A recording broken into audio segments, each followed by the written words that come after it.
While we're sitting in the black void. That must mean a Stop interrupting me! Did you obviously tell us during the intro? Come in and step right in. What the Well, here we are on the black void. It's very, very warm in the black void today. Waiting for Rich to come in. Oh, just doesn't say anything ever. I'm waiting for you to jump in. How many times have we fucking done this? Well, everyone, here we are on the black void. We're about to talk about Indiana Jones and the Dial of Death. Half in the bag. That belongs in a museum. So do you. Don't you? Milwaukee what? Milkman. The Milwaukee Milkman. I never even heard of that. Yeah. And then you got some kind of UP, Michigan. Yeah, a Bigfoot shirt I bought. I got a Wisconsin shirt on. We're representing the Midwest. Yeah. I'm not. I think it's my cow. Okay, there we go. Right. Well, just look at We got that. everything covered. Now, We got to talk about this huge summer tentpole movie. Look, there's so much to discuss with this film. The summer tentpole for ants. Indiana Jones and the Diaper of Destiny is the fifth and last Indiana Jones film. Who'd have thunk? I'd lived to 2023 to see a fucking fifth Indiana Jones film with an 87-year-old Harrison Ford. Nobody's gonna believe it. But nevertheless, here we are, and we saw it. This film is set in 1969, and Indiana Jones is off on an adventure to stop Nazi time travelers. You heard that right. I tell you, if good old Walt Disney knew that someday, far in the future, his little company would be making a big action movie about a man who kills Nazis, he'd be appalled. That's good. It's okay. My joke? The movie. Before I forget, you mentioned Paramount. I was surprised to see the Paramount logo. I thought this was like pure Disney now. That's probably just we want to use your Paramount logo. Can we give you $20? It could be. But they didn't even transition from it to the opening of the movie or anything. Because we had to see the filthy Lucasfilm logo afterwards before we got to the movie. Yeah. They transitioned from the Lucasfilm logo. Yeah, it's got to go to the Paramount. The mountain has to be incorporated into the scene. Did they do that with the last one? They did. It was actually kind of clever before the CGI gopher showed up. But seeing the little hill was kind of fun. And then, but then the cartoon popped out. Yeah. Well, so they broke this protocol. I don't know. It has to go in a certain order because the Warriors said it. So the Warriors said it has to go. This is our art now. Our movie's magical. Nostalgia dictates that the Paramount logo must be in there, but corporate dictates that the Lucasfilm logo must be shown. Well, one thing I really disliked was the opening. I know you have to have an Indiana Jones action opening, but I would have really been happy with the film if they cut the action scenes down in half. The film opens with CGI de-aged Harrison Ford. I'm just curious. What don't you like about the opening? Because I thought it was okay. I've really been happy with have to have an Indiana Jones action opening, but I would have really been happy with the film if Jones action opening, but I would have really been happy with the film if they cut the action scenes down in half. The film opens with CGI de-aged Harrison Ford. I'm just curious. What don't you like about the opening? Because I thought it was okay. The deepfake CGI Harrison Ford was okay. It still didn't get over that uncanny valley effect. Not for me. I think the problem is Harrison's voice. He sounds like an 80-year-old man. That's a very good point. I was thinking that, and I wanted to bring that up. Yes, the voice doesn't match the face and body. I think it's also a combination in this of like multiple layers of uncanny valley because you have de-aged Harrison Ford on top of a CG train in front of a CG background. So it's like I don't know. Like I don't care about CG in general in big movies, but in an Indiana Jones movie, it stands out more. Sure. It definitely did not look like an action sequence from the original movies. Yeah, no. And it was like, okay, we all want to see what Indiana Jones did during the Second World War. The movies ended before that started, and then they picked up after it was over, right? So what did Indiana Jones do during the war? And Crystal Skull, like, you know what this bastard did for us during World War II? He ain't a commie. Like that, all that. Now there's books, probably 10 books, what did Indiana Jones do during World War II? Who knows? Who cares? Here we get to see it. Through the magic of digital de-aging, we get to see Harrison Ford. And it was less than stellar, and it sucked, because he has an old man voice, and he's hobbling around. And they probably looked at Harrison Ford and oh God, so this is what, 44? Is this like Patriot Games era Harrison Ford? Yeah, I'm trying to think, like 89 to, so 39 to 44 is 5 years, so the 89, 90, 91, 92, 93, 94, yeah, Air Force One. About Air Force One, The Fugitive, yeah. And he looks like Blade Runner Harrison Ford, which was like 82 or 80. Yeah, I mean, wrong. I don't care about that at all. The other de-aged Harrison Ford, when they flash back, like, I don't know, 10 years, 1959 or something, later in the movie, when Toby Jones is the crazed trying to figure out the Dial of Destiny, and they do like a slightly younger Harrison Ford. It looked okay, but this is all wrong. I think I just would have been happy if they opened it in 1969, and Indiana Jones tells Phoebe Waller-Bridge, his goddaughter, me and your dad, during the war, we tried to find this Dial of Destiny. We found it on a Nazi artifact train. And I took it and put it in the satchel and punched a guy. He fell off the train, and we jumped off the train, and the dial fell off, and everything happened. And then, stop talking to me. And then that's it. That's all I needed. I didn't need to see an action scene, because there's too many action scenes. You gotta have that, though, because it's the forming. I think the problem with a lot of the action scenes, like the problem with the train sequence in the beginning, is it's too long. This movie is 2 hours and 34 minutes, and there are 2 mediocre car chases. And this movie, especially the middle chunk of the movie, is a giant slog, because our characters go to a location, the villains show up, they have a okay-ish chase scene that goes on too long, go to a next location, villains show up, they have another chase scene. It's very repetitive in the middle of the movie. Cut it down to one chase sequence and use the money you're saving to make it a better chase sequence. Yes, yeah, have some actual cars and wow stunts. you. They have to take it over the top. But that's the thing, is they don't really take it over the top, they just let it go on too long. You can't turn it into a Fast and the Furious movie. It has to retain some level of somewhat Is that their way of compensating that? We'll just have it go on twice as long yes, as it should. It is. They could have. There's a sweet spot of over the top and believable, and you gotta find it. The chase in New York during the Apollo 11 astronaut parade, that was a good chase sequence. It was pretty simple. simple. Harrison Ford steals the cop horse. He's on a horse. He dodges some subway trains. That's the part where he rode through the subway. When I watched it in the trailer, I thought, oh god, it's going to be stupid. But it was very short and simple, and it ends with a lighthearted moment where he's like, "Oh, my horse." yeah, That's kind of fun. Yeah, and he gets inside the subway and sits down, and it was very much like the simple level of that college campus chase scene in Crystal Skull. Yeah. Where the communists are chasing him. Which is a better action scene than any of the action scenes. Yeah, that was classic indie action scene. Yeah. I wonder who directed that film. To be fair, James Mangold directed this film. He's a talented director. He's good, but I don't know if it's like interference of like Disney being like, "We gotta go bigger." Oh, yeah. I really liked the Logan movie. That was super great. stripped down. But I think Spielberg is a smart man, and he would be like, well, no, I think that's too much. Yeah, I think the first half of Crystal Skull is better than this movie, but then the rest of Crystal Skull happens and it goes off the cliff. Is the second half of this movie is better than I wouldn't say the second half. I would say it's literally just. I wouldn't even say it's the final act. It's like the final 10 minutes. I'm not even kidding. The final 10 minutes of this movie kind of redeems a lot of its mediocrity in a schlock way. Yes. Well, we'll get to the ending, but I really can't stress enough how much I really didn't like that opening on the train. Do you even remember? Do you remember when the Nazis brought him up to the roof of a house to like hang him? Oh yeah. You forgot about I did forget about that. And then because that scene goes on for 4 the Allies days. drop a bomb and it doesn't detonate and it lands in the attic and then it starts to fall. And I'm like, is this supposed to be like a wacky Indiana Jones set piece, or is this supposed to be scary or tense or exciting? Like then the bomb is sinking and he cuts his binds so he can support himself, and they're about to shoot him, but the bomb falls and the bomb falls to the floor, goes to the next floor, and then the house explodes. And all the Nazis fly and die in the air, and Harrison Ford's still, but then the rope is still stuck on a thing, and I'm like, is this a thing? Is this a set piece? And he's like still choking, and like, what's happening? And then he has to disguise himself as the driver, and the Nazis get in the back of the car, and then he drives the train and has to disguise himself as a Nazi on the train. It just keeps going, yeah. Compare that to Last Crusade with the fireplace. Here's the opening. If you compare it to the opening of Last Crusade. The whole opening with him as a kid. No. Nice and simple. Nice and simple. Or just like start like if you need the flashback, start it on the train, and he's on the train, and he's already captured. They pull his mask off. Indiana Jones, you're a spy.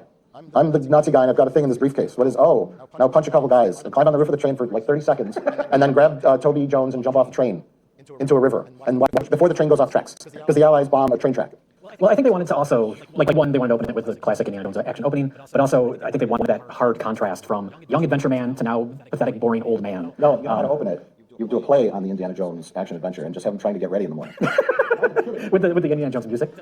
He's like buttering bread. like he has to be like late for a lecture or something. You know? Sure. He's like struggling with just try to catch a cab, and then he's got to run down. Get him. He's got a jaywalk. He almost gets hit by a taxi. That's the last minute dodge. He's like fumbling around in the shower. The shower curtain falls off, and just like all these like mishaps happen. They would never ever do that. Downstairs in his apartment building, and they come out with groceries. You get that John Williams whimsical because he's trying to get around her. I do like it when he knocks on his neighbor's door with a baseball bat because they're playing music too loud. They do that. It's funny. I was thinking he wakes up and he's got hippie neighbors. And they're playing Sgt. Pepper. Sgt. Pepper's Lonely Hearts Club Band, the album by the Beatles. And I was thinking like, I gotta drink beer. Literally, that's just in the middle of the sentence. I was thinking you mentioned the type in and out, right? Like, I was thinking like a Beatles song from like 1968, right? You give verse, chorus, verse, bridge, chorus, out. Yeah. 2 minutes, 20 seconds, right? Those are all the Indiana Jones movies. Intro action scene, fairly quick. Some exposition, action scene, big action scene, closing, out. It's like the structure of a 2 minute, 15-second Beatles pop hit. And this is like a 43-minute long like Pink Floyd song or something, right? The extended cut that nobody listens to the whole thing. Yeah, where it just goes and it goes on and on, and this part happens and this part happens, and it's mostly the middle of the movie. Starts to wear you down a little. Yeah. Like I wonder if you just charted this like structure-wise, you know, because what the action scenes in this, the train opening, was half the running time of Temple of Doom, right? I mean, wasn't it? Yeah, it probably was. It was probably. It definitely felt like it. I think it was like a half an hour long. You might be right. I'm not even gonna doubt that. Yeah. And so like then we do the chase that they go in. He takes her in the library, in the archives, And that leads into the ticker tape parade, horse. Then they go to Morocco next. Right? Yes. And That's when we get generic car chase number one. big car chase. Then we go from there to Antonio Banderas' boat. They go to the boat, and it's neat that they haven't done underwater before, but That was a fun sequence. It's not the most exciting sequence in the world. They just go underwater and they find a thing, and then they come back up. It would have been very exciting if I could see what was happening, but like many modern movies, the cinematography is dimly lit for no good reason. We've never seen underwater archaeologist Indiana Jones. Yeah, but he needs to do something fun underwater. He got bit by He got eels. jump scared by an eel. It's not an amazing scene. And then he didn't do anything clever to get out of this. Yes. That's yeah. Well, they kept saying like, 3 minutes on the ocean floor, 3 minutes, and I thought they were going to do a thing where like they got stuck or the time didn't really matter. No, ultimately it didn't When make the sense. Nazis jumped aboard the boat. Yeah. I thought he was going to get caught or. I guess there's really no, like, unless you just get your cords tangled, there's really no, like, somebody can't come out of the boat and start attacking you, like a skeleton. Like, what's going to happen? What if that happens when those skeletons came to life? Eels. Yeah. What would have been great if, like, a gigantic just octopus came out of nowhere and just grabbed the ship. Or a gooberfish. Oh, gooberfish. A gooberfish? A gooberfish showed up. Across the Or a megalodon. Oh, that was the most entertainment you got out of this whole theater going experience, wasn't it? That really was. The Meg 2 trailer. I didn't know- Jason Statham on a speedboat. I didn't know there was a Meg 1. Apparently there's a sequel to a megalodon movie that has Jason Statham on a fucking jet ski with a samurai sword riding a giant wave, and he's about to attack a megalodon with a samurai sword. Okay, so Indy's never done underwater archaeology. We have to see that. It's something. And you know what? At least it looked like they really shot it underwater. Maybe it was in a tank or something, but it wasn't CG. It wasn't them in front of like the green screen going like It this. probably was. It looked pretty good. It's just too dark to tell. That's true. They just had millions of layers of things. They didn't turn on the lights for that scene. Right. But so they get that, and then they escape the boat. She lights a stick of dynamite, and then chase. Oh, they steal someone's like wedding car. Yeah. To go into a cave to find the tomb of Archimedes. They kidnap Neo Short Round. That guy ain't no short round. That kid, you forget he's in the movie half the time. His He's nickname not should Short have Round, but been. that's what they're going for. His nickname should have been Unibrow. Poor kid. Damn, that was pretty mean. It was. It was. Got better laughs the first time after this discussion.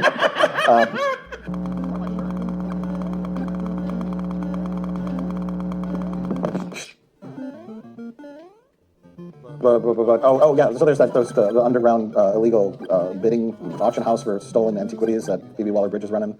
There's like the kind of little punch-out fight scene in there, but you're right. You mentioned that it's like going from here to here to here to here to here. It's very repetitive and boring because there's no new information. It's just we're going here. Oh, and now they've caught up with us, so we got to go somewhere else. And it's and which would be more forgivable if the action scenes were more fun and more inventive. But they're very bland. Yeah. I'm not going to say they're bad. They're not bad, but the chase sequence isn't like some awful chase sequence.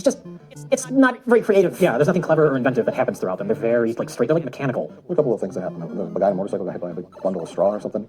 That doesn't sound that inventive. So just jump from one golf cart to the other. I guess that was kind of Remember when that big guy in Raiders got chopped up in propeller blade? very memorable. That's very memorable. Sticks out of my mind. Yeah. Just Andy having to fight that big guy is great. And they had a big guy in this. Did he ever fight that big guy? It was a tease. What a waste. That big guy got handcuffed to a gate underwater and drowned by a little short round. Oh yeah.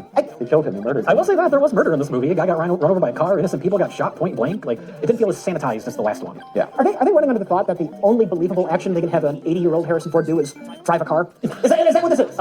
Is that what this is? Because he never has the punch-out fight with the big guy. Like you said. Yeah. Well, I mean, yeah, he's too old for that. Well, that guy was like 9 feet tall. Yeah, he's not whipping and swinging from ledges. It's just he drives the car. Well, that's they kind of like halfway because the whole idea, and I know you've talked about. I think it was the Point of Review, where like Indiana Jones is generic adventure man. He's self-insert man.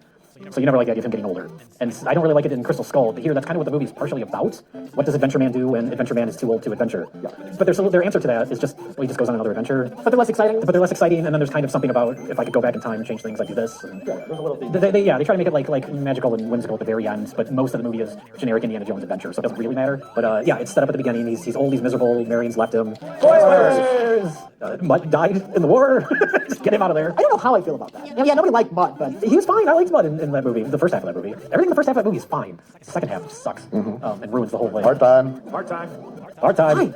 why they had a good take. Hard time. They had a good take. We saw it in the trailer. Hard time. Hard time. That is the exact moment that the movie stops being good, It is. too. It Like, really that scene is like, boom, That's we're dumb. done trying. Hard time. He's different than like Rambo Action Man. Like he's intelligent. You know, he's like a James Bond, where it's a male fantasy kind of movie. Right, but you don't want to see that action man as an old, doddering man. And I think they did a pretty good job of displaying him, of portraying him as that in this movie, without it getting like too depressing. Right. Well, there was. They emphasize the scholarly nature of it. He solves puzzles in this. Yeah. And he did in the other movies too. He was a well-rounded man in all the movies. He got all the ladies and he punched all the bad guys. He was physical but also smart. You know, he wasn't like Jason Statham who's stabbing a shark. Hey, you haven't seen him too. Maybe he's a genius in that film. Maybe he's like a marine biologist. I don't know. But same with James Bond. He's a clever spy. And same thing, where it's just like that's kind of why you watch the movie, not to learn about James Bond and his father and his wife and his son and what went wrong with James Bond's marriage. Like you don't care. To be fair, those recent James Bond movies, the Daniel Craig ones, I guess the idea with those is to kind of deconstruct that type of character, that archetype. Boring. So I think that's in a way what they were trying to do with this movie a little bit. No, it's because there's nothing else to do. Well, Harrison Ford is 80 years old. So Well, even by Last Crusade, it was just like let's thicken this out. You know, let's throw in Sean Connery for yucks and have some add a little depth. You know, we've done the Rando adventure where he goes in the Temple of Doom. Let's do something else. Because nobody liked that. You just feel like anything could happen. I'm assuming from a couple things I read, people think Phoebe Waller-Bridge is annoying. I did not. I thought she was good in it. She's fine. It wasn't anything where it was like she was super likable or she was super annoying. Well, she wasn't likable, but that was part of the character, Yeah. which I liked. She's a nice contrast to Indiana Jones. As far as she wants these artifacts just to sell them for money, which is fun. But really, she wanted to complete the quest because she loved fun. Forget all that. Just have her be a scumbag. It would have been fine. But yeah, she's a little like, dodgy in the beginning. Like, she locks him in the room, and then in the illegal artifacts auction, she's doing her thing, being bad. She's not interested in like protecting him or having a good relationship No. with him. So you take Indiana Jones, right? And what does Indiana Jones do? He goes around on adventures and he smooches ladies, and he runs into old ladies that he's had relationships with, like Marion. And I noticed very specifically there were many moments in this film where they flop that, and Phoebe Waller-Bridge is the schmoozing. She has the Moroccan ex-husband or Fiance or something. the mobster. Yeah. She's oogling like dudes. A couple different dudes, just random background dudes. The guy takes off his shirt on the boat, and she's like, "Ooh la la." She's objectifying men, and Indiana Jones objectified ladies. So it's possible they're setting the stage for a female action hero. And then she'll have to save the... What would be the male equivalent of a damsel in distress? Hansel in distress? Mansel? Can that be the new term? Mansel in distress? Phoebe Waller-Bridge as Indiana Jane and the Mansel in distress. Is it Harry and Himbo? A himbo in harm? Well, none of the women, it's not fair to call them bimbos. None of the women. So, No, all the women in the Indiana Jones movies were plucky and smart. Just inverted. Yeah. It's just a man that would be going along with Phoebe on her adventures as her companion. But then once... Which is what I was worried that the movie would be her like in charge of the adventure. And Harrison Ford is just this doddering old man following along. he starts taking over because the world's at stake here because the Nazis have a time travel machine. And he goes, oh, Czar, whatever. He's not a professor because he's like, yes, my name is Hans Schmidt. I am a professor in Alabama. You watch me get hit in the face on a speeding train, yet somehow I am still alive 30 years later. I thought he was going to have a big old gnarly scar down the side of his face. I thought he was just going to be dead, and because he was too big an actor, we'd see him later with time travel. Oh, yeah. The fact that he survived that is just mind-bending, but okay. Sure. But then she kind of changes her tune a little. There's that, see the scene on the boat. Antonio Banderas shows up as one of Indy's old friends, and the second he showed up, I knew he was going to die. He's like, oh, Indy! I'm like, no, that's the wrong reaction. It's, oh no, it's Indy! But Sala made it out okay.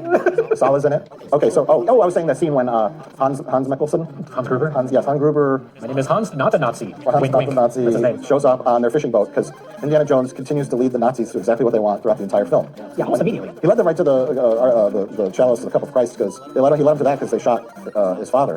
And the only way to save his father, yes. Yeah. Who made that movie again? Steven Spielberg.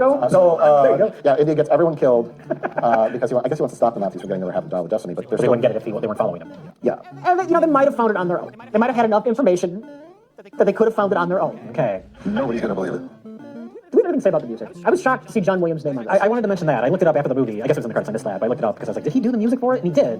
But I don't know. It almost feels like it's just made up of cues from the other movies. It didn't have that, like you talked about that in your Temple of Doom video, how great the score is to that, how like specific it is to the action. This, a little more generic. I mean, the guy is 90-something. Like, Yeah, he might have been phoning it in. I was thinking specifically during the parade horse chase, that like the music, where's the music? Music isn't selling the scene like it should be. The theme would creep up every now and then, but it's kind of an appropriate time. Yeah, like it shows up first when he's running across the top of the train. It feels like, I don't know, it's too early for it or something. It just sort of felt like haphazardly shoved in there. But not just so much like the recognizable theme, but like interesting new music stuff. I mean, he's 97, and also I'm not entirely convinced that he has that much to do with this. I wonder if he's just kind of like there's a ghost composer. Ghost writer, yeah. I mean that's possible because there's one part where it was like the music was like dong dong dong, like it was like just repetitive and not good, and I don't know. It was an AI. They had AI do it. They put in CDs of his original scores, and they said, ChatGPT, make a John Williams make a score. John Williams score for Indiana Jones at the Dial of Destiny. ChatGPT wrote the script of this movie too, by the way. That's why it's a little wonky in parts, and a couple scenes are repetitive. They didn't quite get it right. That's really good. But AI's almost there. Yeah. And then it went haywire in the third act. The machine broke down, and it's the best part of the movie. That really was. It was a subversion, though, in the best possible way. Yes. Spoilers! And I guess we should say, when we say it's the best part of the movie, we're saying it in like a schlock way, like Tongue in cheek. because the movie is pretty forgettable and generic and overly long, and then you get to the third act, and I perked up. When they're flying, the Dial of Destiny, as we all knew, it's a time travel device, and they're flying towards the portal, and Indiana Jones is like, what does he say? He's saying like, you're not going, because they're trying to go back in Continental time. drift. Continental drift. He couldn't have known about continental drift. Yeah. He didn't factor that into his equations. We're not going to 1939, and for the first time in the movie, I was like, I don't know where this is going, and this is interesting. Yeah. The only time in the movie I like perked up. It really is. At that point, I wouldn't have been shocked if we saw dinosaurs. I was half expecting dinosaurs. Well, almost there. Maybe a megalodon. Indiana Jones with a samurai sword. There's something like I don't know, more appropriate. Like it is silly because No, it was amazing. No. Let me explain. Like okay, the premise is there's a Archimedes is an old like mathematician man, and he made like they found that what's that real thing? The clock. I don't know if it has a name, but they found like some kind of weird clockwork gear thing in ancient Greece at a time when something like that should not exist, and they still don't know what the fuck it is. Yeah, and this is based on that. Yeah. And so Archimedes like figured out that the planets don't rotate exactly perfect, and when it's off a little, that's when a tiny fissure opens somewhere in the sky, I guess. And the little clock dial will tell you when it opens, and so that's the premise. And Nazi man Hans Mikkelsen wants to go back to 1939 and kind of redo the war. He wants to kill Hitler to take his place because he knows where Hitler went wrong. Which is, this direction is clearly, okay, they're going to go back to World War II again, and we're going to get more de-aged Indy, and maybe we're going to kill old Indy off, so but young Indy's going to be there. I thought we were going to have a fight scene where old Indy and young Indy have to team up. Yeah. I thought that's where we were going. But so they're on the Nazi aircraft, and everyone puts on their Nazi costumes to fly back to 1939. So yeah, they're going to fly through the time portal, and I didn't even think they were going to make it. I thought something was going to happen that kind of stopped Because it. that's too ridiculous for one of these movies. It's too ridiculous, and in the Indiana Jones movies, like there's weird mystical magical things that happen, but you never really quite know exactly what it was. And I didn't think like they were literally going to do time travel, but then they do. They go to ancient fucking Greece, which is absolutely insane. When they're being attacked by Romans. Nazis shooting down at Romans. Nazis versus Roman soldiers is where this movie ends up. Right. And I kind of love it. It was amazing. It was so ridiculous. There's no reason why they start shooting at them. I guess they're shooting arrows. Because they're shooting- the they're Greeks shooting, think that they're the Roman. They call them like their dragons or something. they have dragons. So they think that they're Roman weaponry. So they're throwing shooting spears at them.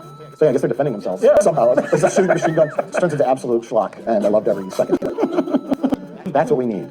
Well, it was ridiculous, but at least it was like, fun. It wasn't a slog like the rest of the movie where we're just repeating the same type of beats from the other Indiana Jones movies. If they had got us to that ending faster, cut out the train sequence, no digital de-aging of Harrison Ford whatsoever. Start at 1969, have him bumbling around, a couple of real-world action sequences, car chases, the submarines, the scuba diving thing. Just cut an hour out and get us to that time portal and have it be 91 minutes. It would have been really great. So it's 2.5 hours long. The franchise is based on the serials. It should be action set piece into the next action set piece. Quick. And I think most people are probably going to hate stuff at the end because time travel's so stupid. But it's like, hey, it saved the movie for me. It wasn't good, but at least it was something. It was wild and unexpected, and even though time travel itself is silly, they kind of sold it, and I believed it. It was done in the best way possible. Yeah, and it also was in world because, Archimedes was the guy who invented the dial, and they go back to when he's there, and it's historical. When Indiana Jones met a UFO, and an alien came alive from crystals and fried Kate Blanchett's brain. Whatever that was happening at the end of the Something happened, and I'm like, aliens. Yeah. That's not right. George Lucas had an idea for the second Indiana Jones film, was Indiana Jones in a haunted house. This is a legendary story. Oh, I've heard of it. And Spielberg was like, no. And so, like, that's the kind of stuff, like going back in time to like a big historical battle, the antiquity kind of era, like it makes sense. It works in a strange way, even though it's silly. Yeah, kind of fun that they introduced a causality loop. Yeah, because they find his dead body, and they're like, he has a watch. Watches, time clocks weren't invented for another 1,000 years. It wasn't a true causality loop because he was already building the dial of destiny. I guess it's a little murky there, but he gets the watch. If from. he wasn't, and they gave it to him, and then he's like, "What's this?" Then it's a causality. It's a loop, but it's not a loop that causes itself. Yeah. If the dial that Archimedes gets in the past is the same dial, like that would have been That's kind of what I thought they were doing, but then they say, like, he already was making it. They showed him making half of it, and it's like half done. Yeah. If they just had handed it to him, and he's like, "What?" And that's where he got it. He got it from them. That would have been a causality loop. It's like a Terminator type loop. Yeah. Which would have been fun. They kind of mucked that up, I guess. Yeah, they did. Yeah. Because then the dial of destiny, no one invented it, and it fucks with your head. Yeah. That's like Terminator. Like Terminator, right? I thought of something. You know the other strange thing about this movie is? I think it's the only time Indy ever successfully gets the MacGuffin and keeps it. It's in his fucking living room at the end of this movie. Yeah, because usually it's about the end of Last Crusade. Let it go. Indy, let it go. Like, that's kind of the point. Is He gives the stone back. The government takes the Ark. yeah. I guess that's part of it since this is supposed to be the last one. That's meant to be kind of a. He finally got one. He finally got something. He didn't go back in time and bring his son back to life. That's another thing I was worried there because he has that scene like halfway through the movie. Oh, yeah. His little emotional scene where he's like, "I'd go back and tell my son not to enlist." I was like, "Are they going to do that at the end?" But luckily they didn't. Nobody's gonna believe it. I am so excited to see this movie. We've been waiting for this one a long time. It is our grail. We are waiting for this movie to come out and a graceful ending for our favorite hero. Who does this appeal to? 40-year-old dudes. I was trying to think of the demographic in our theater. There's some fucking old lady that kept walking back and forth in front of us. She had bladder problems. She was like 79 years old, and she had a hunchback, and she blocked our IMAX screen. She was so big. She was 30 when Raiders came out. Huge crush on Harrison Ford. There were some kids there. Those kids were bored as fuck. It was like the parents dragged 8 children to the movie. Yeah, and there's a bunch of odds and ends, but yeah, I don't know. Zoomers, no, they don't want to watch this. They should have just called this movie the Super Mario Brothers movie. Just do it. Fuck it.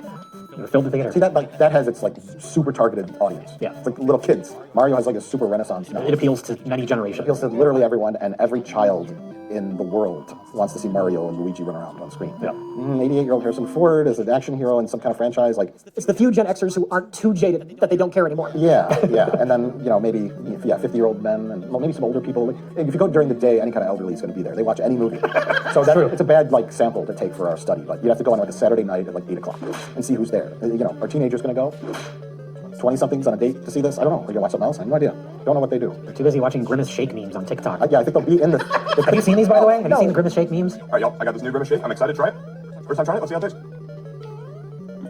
I was like, not that bad. Like the Grimace character from... Well, the Grimace came back. They brought the Grimace Shake for Grimace's birthday, whatever that means. And so now it's a trend. And it reminded me of... Like a purple shake? Yeah, I don't know. It's some sort of berry Does shake. it taste like Grimace? It tastes like... You know what Grimace tastes like? Only Ronald McDonald does.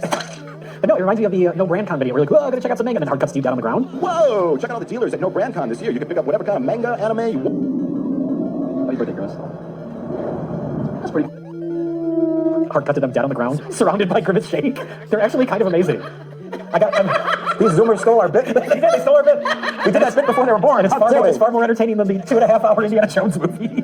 Shout out to Grimace. Happy birthday. Let's try it out. Oh my gosh. It's literally so good. So young people in the theater watching Grimace Shake videos. They look up when they hear a punch sound. Right. Yeah. There's like 2 in this movie. Yes. There's a fair amount. There's He doesn't punch people, but there's punch sound. She punches the classic sound. You even get the Millennium Falcon down sound. Yeah, and there's a Wilhelm in there, I'm sure. There was early. I think they like pitched it differently. It had like a lower pitch, so it wasn't as recognizable. Who cares? None of the other sounds are up to Benberg quality, though, so they all sound out of place when they happen. That doesn't sound like the rest of this movie. That's just a reference. To be fair, this You're movie too isn't... attuned to these things. Yeah, Most people aren't. Most people are thinking about that. To be fair, though, the movie isn't full of member berries. Not really. No, just songs. Sala comes back, and there's a couple like random references to I've seen voodoo, little things. Oh, the Bloody Holly. Yeah, he mentions that. But it's mostly just its own adventure, I guess. So. He kept his mouth shut. You know, like, because he's like, yeah, do you believe in magic? And I was like, I've seen some crazy shit. I don't know what the fuck I saw. Yeah. And it's like, he could have listed a whole bunch of crazy stuff, you know? True, yeah. I opened the Ark of the Covenant and God killed a bunch of God, Nazis. a bunch of energy flew out. And blew, I guess he literally didn't see what happened. Yeah. But he knows some shit happened. They were all gone. They could have just, like, ran away. I suppose you're right, yes. Like, it scooped up everything, even melted people. You didn't see them getting zapped with electricity and their eyes burning. So, yeah, and it scooped them all back up, shuffled them around in the air, and shoved them back down in the Ark in a pile of dust. Can't you head up like this? I mean, we don't know very beautiful subdivision. Well, a lot of the humor didn't land. There's that part, oh God, when they're in Tangiers, they're in Morocco, and the Moroccan police show up. Remember? They just got in that big fight. And they're outside, yeah. And then they all point guns at them, and he goes, "Look, guys, put your guns away." And they all put their guns away, and they run away Because they're scared of Phoebe Waller-Bridge's the mobsters fiancé, are yeah. showing up. And I think that was supposed to be a joke, but it didn't work. Because we didn't understand that the gangsters were supposed to be intimidating. We didn't know who that was that was Just pulling up. people who show up in a car. Yeah. Right, and it's like getting the punchline after like 5 minutes after they told you the punchline. I don't know how to. They do the setup after the punchline. Yeah, I guess. I don't know how to explain that, but it just didn't work. We need to know that who is pulling up is a threat before they pull up, and that didn't happen. Yeah, I think if you flip the camera around and Phoebe Waller-Bridge looks and she goes, "Oh my God, it's my boyfriend, and he's in the Moroccan mafia," and then they pull up and they all have guns out, and then Harrison Ford goes, "Look, guys," and they're all behind him aiming guns. Put your guns down, police. Yeah. And then you cut to the police and they run away, and Harrison Ford goes, turns around and goes, "What?" It was just the way that it was shot. So James Mangold might be a good director of certain things, but not comedy shooting and framing and setup payoff kind of thing. Didn't work. Which is an important part of these movies because they are all funny movies. Yes. They're action movies, but they're lighthearted and fun. Yeah, there's humor. There's not a lot of humor in this movie. No. There's a few attempts, but there's long stretches where it's just very dry. There's that weird part too when they Harrison the Apollo 11 parade's happening and it's being trailed by like a Vietnam War protest, and he runs out into the Vietnam War protest and he starts saying like, "Hell no, we won't go." Yeah, it gets them all to start chanting. And then but they were already chanting. And it was How does that help it? Was that yeah.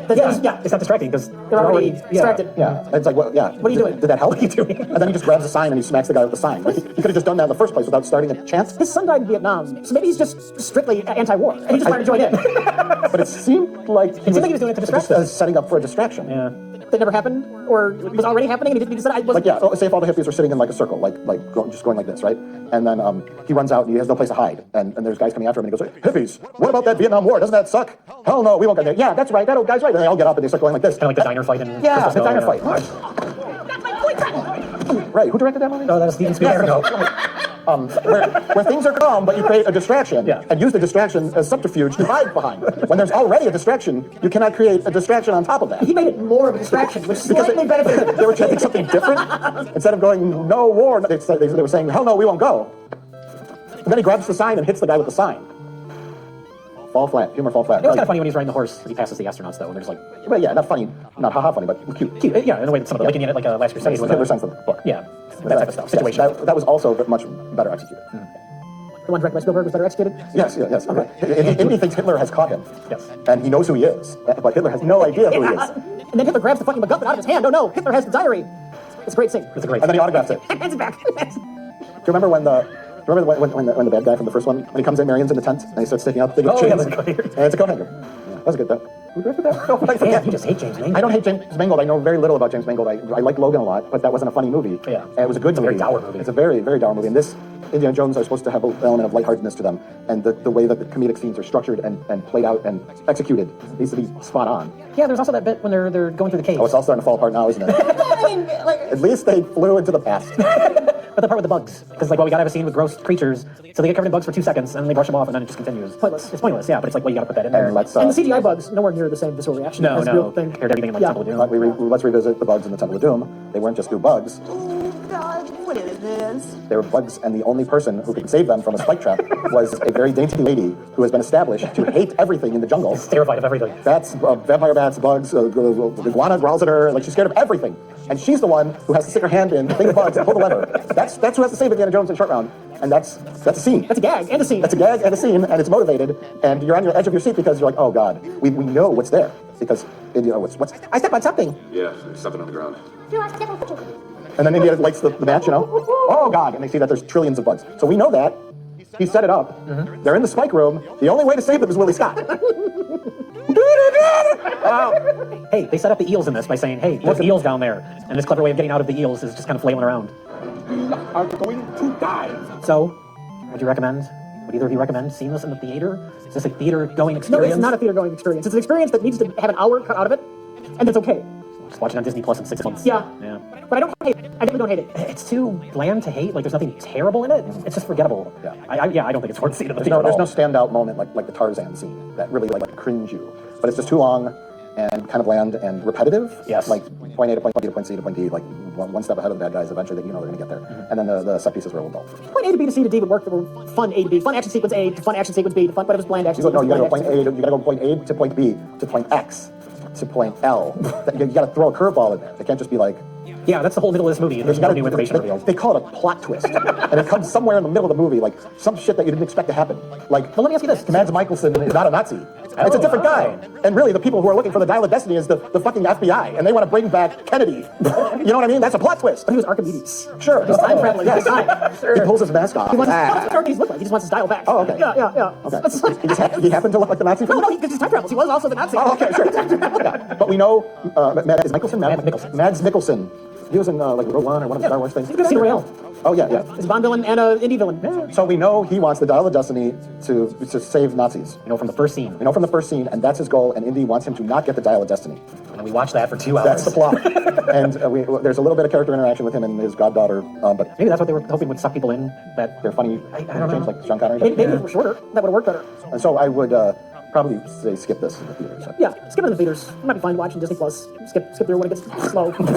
fast forward anytime the action starts, Yeah. which is what you want in an action movie. Well, what are we supposed to get out of this? Just gotta get the last 10 minutes. Just watch the last 10 minutes of the movie. A few minutes of like elation when the Nazis are machine gunning Roman soldiers from a giant flying. That's it. That's all I got. Maybe when Harrison Ford rides past the Apollo 11 astronauts. But that's it. Yeah. Those are the takeaways. You got a 6-second movie. Keep up the good work, Lucasfilm. Can't wait for Willow season 2. Oh, they just pulled that from existence. They used the Dial of Destiny to erase it. Paramount Plus wants the Dial of Destiny next. I'm gonna get rid of that Grease show. Star Trek Prodigy erased from existence. Willow's currently fighting Greek soldiers. Multiverses are all the rage now. We have a movie that's all the multiverse of all the canceled shows. Right. All the shows that are pulled from streaming services. They all get sucked into like another dimension. They have to fight dinosaurs or something. Yeah. The pink ladies and Star Trek Prodigy characters. Willow, Warwick Davis is there with a spear. The streaming triangle. Yeah. Yes. We've got to fight our way back on the streaming service. Willow, come on. Bye.